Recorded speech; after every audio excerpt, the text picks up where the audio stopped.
Film dibuka dengan Robert Michael yang berada di dalam sebuah kereta api di Turki. Ia menyamar dengan penampilan seperti seorang tokoh agama untuk menjalankan sebuah misi rahasia. Kali ini Robert ditugaskan menyelamatkan seorang anak perempuan yang diculik oleh ayahnya sendiri. Penculikan tersebut dilakukan sebagai bentuk balas dendam terhadap mantan istrinya yang berkebangsaan Amerika. Robert kemudian mengikuti pria tersebut hingga ke gerbong bar.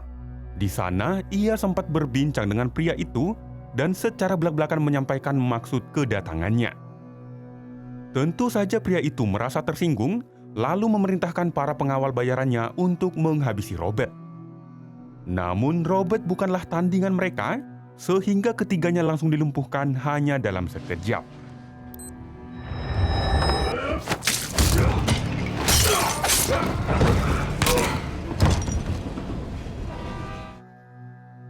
Setelah itu Robert menghampiri sang ayah yang ketakutan dan memberinya kesempatan untuk mengembalikan anak tersebut kepada mantan istrinya. Singkat cerita, anak tersebut akhirnya kembali bertemu dengan ibunya di kota Boston. Sementara itu, Robert tidak lagi bekerja di toko bangunan seperti di film pertama, melainkan menjadi pengemudi taksi online di kota Boston dan tinggal di sebuah apartemen sederhana. Ia juga menjalin hubungan baik dengan para tetangganya, termasuk Fatimah, seorang wanita yang gemar bercocok tanam di taman apartemen. Assalamualaikum. Waalaikumsalam. How'd it coming? Left you something upstairs. Did you? Thank you, Fatima. Dalam pekerjaannya sebagai pengemudi taksi online, Robert juga kerap berinteraksi dengan berbagai penumpang yang memiliki masalah hidup masing-masing. Salah satunya adalah seorang pria tua bernama Sam Robinstein. Sam sering bercerita kepada Robert tentang adik perempuannya yang terpisah darinya sejak masa pendudukan Nazi ketika ia masih berusia 9 tahun. Hingga kini, Sam masih terus berusaha menemukan keberadaan adiknya tersebut. Sementara itu di Brussels, Belgia, seorang mantan agen intelijen bernama Calbert baru saja pulang ke rumah dan mendapati istrinya dalam kondisi babak belur. Tanpa disadari, 3 pembunuh bayaran bernama Resnick, Ari, dan Kovac telah menunggunya di sana.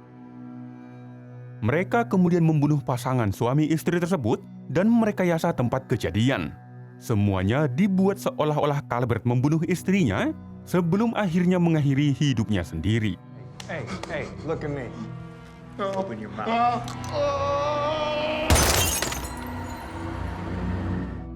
Sementara itu kehidupan Robert di Boston terus berjalan seperti biasa. Hingga suatu malam, ia menerima orderan dari seorang pria kaya raya untuk mengantar pulang seorang remaja bernama Amy. Namun di perjalanan, Robert menyadari bahwa Amy telah menjadi korban pelecehan seksual dan baru saja dicekoki obat-obatan terlarang. Amy sendiri diketahui sedang magang di perusahaan milik keluarga para pemuda yang telah menjadikannya sebagai hiburan pribadi. Robert pun segera membawanya ke rumah sakit, lalu kembali ke apartemen tempat Amy tadi dijemput. Di sana, ia menemui beberapa pemuda kaya yang terlibat dalam kejadian tersebut. Salah satu dari mereka bahkan sengaja mengunci pintu untuk memberi Robert pelajaran.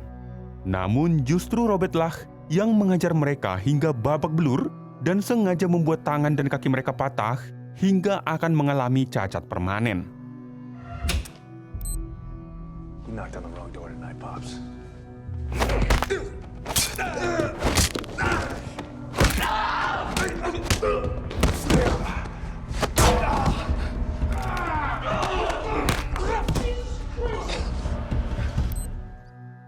Setelah itu Robert menyuruh salah satu dari mereka menghubungi polisi dan melaporkan perbuatan mereka. Sebelum pergi, Robert juga mematahkan jari pemuda itu dan memastikan luka tersebut akan menjadi pengingat seumur hidupnya. Make sure I get a 5-star rating, Junior.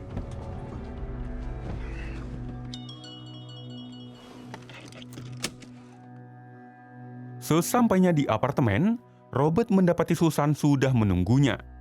Bagi yang belum tahu, Susan ini merupakan sahabat dekat sekaligus mantan rekan Robert saat mereka masih bekerja sebagai agen DIA.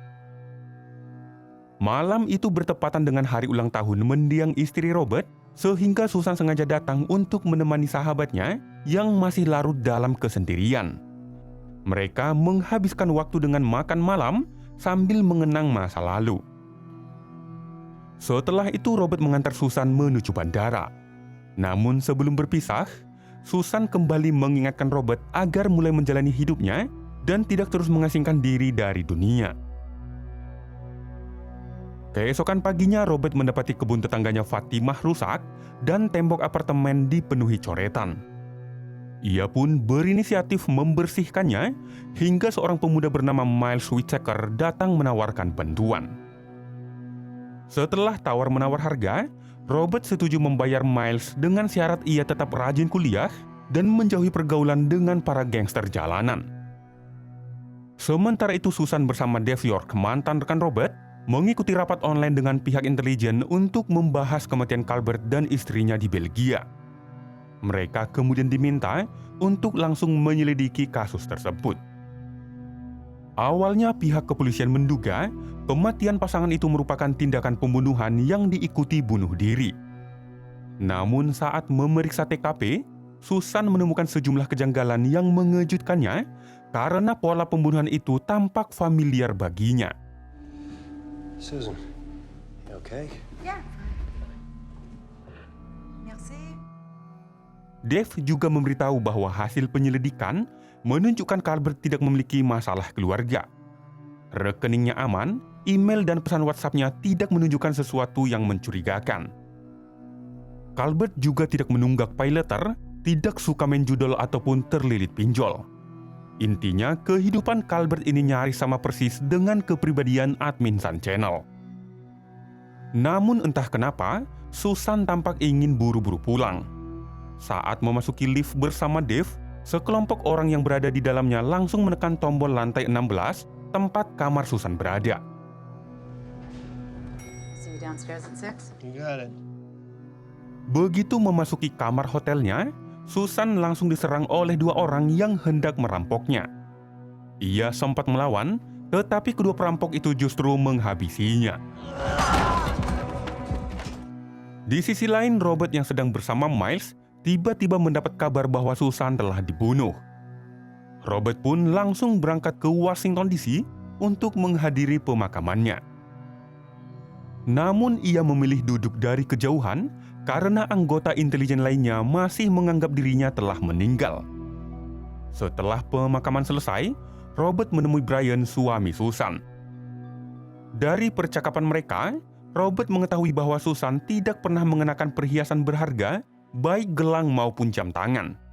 Dan satu-satunya benda berharga yang selalu dibawanya hanyalah cincin kawin, sehingga Robert merasa aneh jika perampok sampai membunuhnya hanya demi cincin tersebut. Sementara itu kedua pelaku pembunuhan Susan sedang berpesta obat-obatan dan minuman oplosan di apartemen mereka. Tiba-tiba saja mereka mendapat panggilan telepon dari nomor tak dikenal.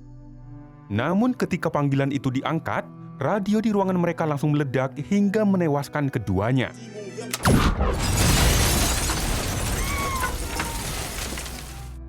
Ternyata mereka dibunuh oleh Resnick Kovac dan Ari untuk menghilangkan jejak setelah sebelumnya disewa untuk menghabisi Susan. Malam harinya Robert memeriksa barang-barang peninggalan Susan dan mengambil kartu memori dari ponselnya.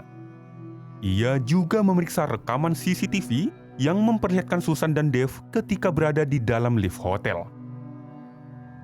Kemudian di esok harinya, Robert menemui Dave di Washington DC. Dave terkejut sekaligus terharu mengetahui sahabat lamanya itu ternyata masih hidup. Keduanya pernah menjadi bagian dari tim elit pasukan khusus yang dipimpin oleh Robert 7 tahun sebelumnya, sebelum insiden yang membuat semua orang mengira Robert telah tewas. Mereka pun berbincang tentang kemampuan mereka ketika menyelesaikan berbagai misi tingkat tinggi. Robert kemudian memaparkan hasil analisanya dan yakin bahwa kematian Susan berkaitan dengan pembunuhan yang terorganisir. Mendengar hal itu, Dave menawarkan diri untuk membantu Robert mencari tahu motif di balik pembunuhan tersebut. Sepulangnya ke apartemen, Robert diam-diam melanjutkan penyelidikannya terhadap kematian Calvert dan istrinya sambil memantau Miles yang sedang mengecat tembok. Tak lama kemudian, ia melihat Miles dijemput oleh sekelompok orang, tetapi Robert membiarkannya karena mengira mereka hanya teman-temannya. Setelah menganalisa foto-foto dari kasus tersebut, Robert akhirnya menemukan titik terang dan langsung menghubungi Dave. Ia menyimpulkan bahwa luka tembakan pada Calvert dan istrinya menunjukkan pelaku dominan tangan kiri, sementara Calvert sendiri dominan tangan kanan. Dari situlah Robert yakin bahwa pasangan tersebut dibunuh oleh orang yang sangat terlatih. Ia juga menduga Susan dibunuh karena pelaku khawatir penyelidikannya akan mengungkap identitas mereka. Mendengar hal itu, Dave meminta Robert untuk terus memberitahu perkembangan penyelidikannya agar mereka bisa mengungkap kasus tersebut. Keep me posted. Sementara itu, di tempat lain, Miles ternyata diam-diam bergaul dengan kelompok gangster jalanan yang akan merekrutnya sebagai kurir obat-obatan terlarang. Tak lama kemudian, Robert akhirnya menemukan tempat tersebut, menghabisi para penjaga, lalu menerobos masuk untuk membawa Miles pulang. Shit. Let's go, Miles. Who the fuck is this nigga? I'm your father. Your mama just didn't tell you. Who the fuck was that? Come on! Get the fuck off of me, man! Namun Miles tetap ngotot dan menyuruh Robert untuk tidak ikut campur dalam kehidupannya. Mendengar itu, Robert pun memberikan pistol kepadanya dan menyuruh Miles menembaknya jika memang yakin ingin menjadi gangster. Tentu saja Miles tidak sanggup melakukannya. Robert pun mengambil kembali pistol itu dan menodongkannya kepada Miles sambil menegaskan bahwa ia sebaiknya tetap bersekolah dan menjauhi kehidupan gangster. Saat itulah Miles mulai sadar bahwa Robert yang bahkan bukan keluarganya ternyata sangat peduli terhadap masa depannya. Sore harinya, Miles menemui Robert ke apartemennya dan memberitahu bahwa pekerjaan mengecatnya sudah selesai. Ia lalu menawarkan untuk mengecat ulang kamar Robert seharga $115. Robert pun setuju dengan syarat Miles harus terlebih dahulu membaca buku yang diberikannya sampai selesai. Miles pun menerima kesepakatan tersebut. Keesokan harinya saat bekerja, Robert mendapat penumpang seorang pria yang tampak mencurigakan. Dan benar saja di tengah perjalanan, pria itu tiba-tiba menyerang Robert dari belakang dengan sebilah pisau.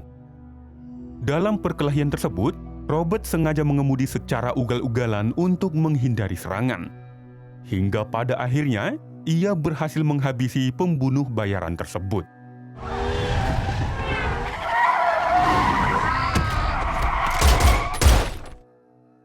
Robert kemudian menemukan sebuah kode terenkripsi di ponselnya dengan sistem keamanan tingkat militer. Namun, ia berhasil memecahkan kode tersebut, lalu membakar mobil beserta jasad pria itu untuk menghilangkan jejak. Pagi harinya, Robert membawa ponsel tersebut ke rumah Dave dan bertemu dengan istri serta anak-anaknya. Setelah istri Dave membawa anak-anaknya keluar, Robert menunjukkan informasi dari ponsel tersebut dan mengungkap bahwa nomor utama di dalamnya ternyata milik Dave sendiri. Saat itulah semuanya menjadi jelas. Dalang di balik pembunuhan Susan ternyata adalah Dave bersama Resnick, Ari, dan Kovac. Mereka semua merupakan mantan anggota tim operasi khusus DIA di bawah kepemimpinan Robert sendiri. Kelimanya pernah menjalankan berbagai misi rahasia tingkat tinggi bersama. Dave akhirnya mengaku bahwa setelah Robert dinyatakan tewas, pemerintah membubarkan unit mereka. Dave, Resnick, Ari, dan Kovac kemudian beralih menjadi pembunuh bayaran lewat pasar gelap demi bertahan hidup. Bagi mereka, tidak ada lagi istilah benar atau salah. Yang ada hanya pekerjaan dan bayaran. Calvert dan istrinya dibunuh karena sebuah kontrak pasar gelap, sementara Susan harus dihabisi karena penyelidikannya mulai mengungkap kedok mereka. Di sini juga terungkap bahwa Dave sendirilah yang turun tangan untuk membunuh Susan ketika dua pembunuh bayaran yang disewa untuk menghabisinya gagal. Setelah itu, Robert menemui Resnick, Ari, dan Kovac di depan rumah Dave. Dengan tegas ia menyatakan akan membunuh mereka semua sebagai balasan atas kematian Susan. Robert bahkan menegaskan bahwa satu-satunya penyesalannya adalah ia hanya bisa membunuh mereka satu kali, menunjukkan betapa besar kemarahannya terhadap mantan rekan-rekannya tersebut. Setelah itu, Robert pura-pura meminta tumpangan kepada istri Dave yang kebetulan hendak mengantar anak-anak ke sekolah, menjadi jalan keluar Robert dari situasi berbahaya tersebut. Singkat cerita, ketika hari mulai gelap, Dave mengutus Resnick dan Ari untuk membunuh Brian, suami Susan. Untungnya Robert lebih dulu tiba dan membawa Brian ke tempat yang aman. Setelah menyembunyikan Brian, Robert kembali ke apartemennya karena Miles masih berada di sana untuk mengecat. Saat menelepon Miles, Robert mendengar suara anjing menggonggong yang tidak biasanya. Ia pun segera memeriksa CCTV apartemen dan menyuruh Miles untuk segera bersembunyi di ruang rahasia di balik lemari buku. Ternyata Dave dan Kovac sudah berada di apartemen untuk memburu Robert. Ketika Dave hampir menemukan ruang rahasia tersebut melalui cermin dua arah, Robert menelponnya dan meminta Dave menyiram tanaman di apartemen. Saat itulah Dave sadar bahwa seluruh apartemen telah dipasangi kamera pengawas. Robert kemudian memberikan sebuah petunjuk agar Dave bisa menemukannya. Dave segera menyadari bahwa Robert mengarahkannya ke kampung halaman Robert yang berada di sebuah kota kecil di tepi pantai. Ketika Dave dan Kovac mulai pergi, Miles keluar dari persembunyiannya. Namun tanpa disadari, Dave ternyata masih menunggu di balik pintu dan langsung menangkapnya. Sementara itu, Robert sudah tiba di kampung halamannya yang sedang dilanda badai sehingga seluruh warga telah dievakuasi. Tak lama kemudian, Dave, Resnick, Ari, dan Kovac juga tiba dan mulai berpencar untuk memburu Robert. Dave yang merupakan seorang penembak jitu andal naik ke menara pengawas untuk memantau dari ketinggian. Sementara itu, ketiga rekannya menyisir rumah demi rumah untuk mencari Robert. Kota kecil yang sudah kosong itu pun berubah menjadi arena perburuan yang sangat menegangkan.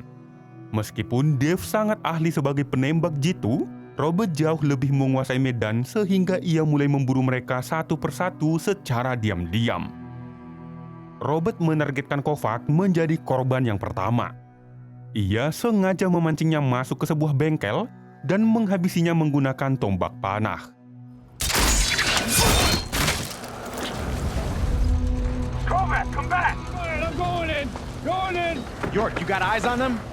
Melihat itu, Ari langsung mengejar Robert hingga terpancing ke sebuah gang yang dipenuhi foto-foto Susan yang sengaja dipasang Robert.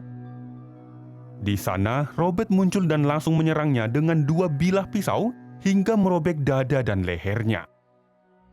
Tak lama kemudian, Resnick menemukan Ari yang sudah tak bernyawa. Sementara itu, Robert mengacaukan pandangan Dave dengan menembak kabel listrik. Ia kemudian memancing Resnick menuju toko roti milik mendiang istrinya yang sebelumnya sudah dipasangi bahan peledak. Begitu Resnick melemparkan granat kejut ke dalam toko, saat itulah ledakan terjadi hingga perutnya hancur. Kini hanya tersisa Dave yang masih bersembunyi di atas menara.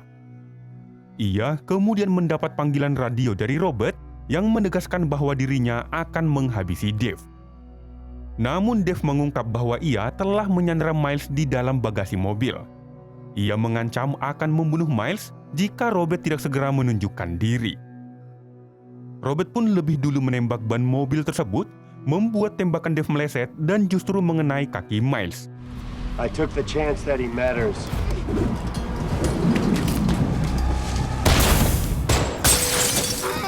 Setelah itu, Robert naik ke menara dan terlibat perkelahian sengit dengan Dave. Robert akhirnya berhasil menghajarnya hingga babak belur sebelum menghabisi dan merobek lehernya lalu menjatuhkan tubuhnya ke laut.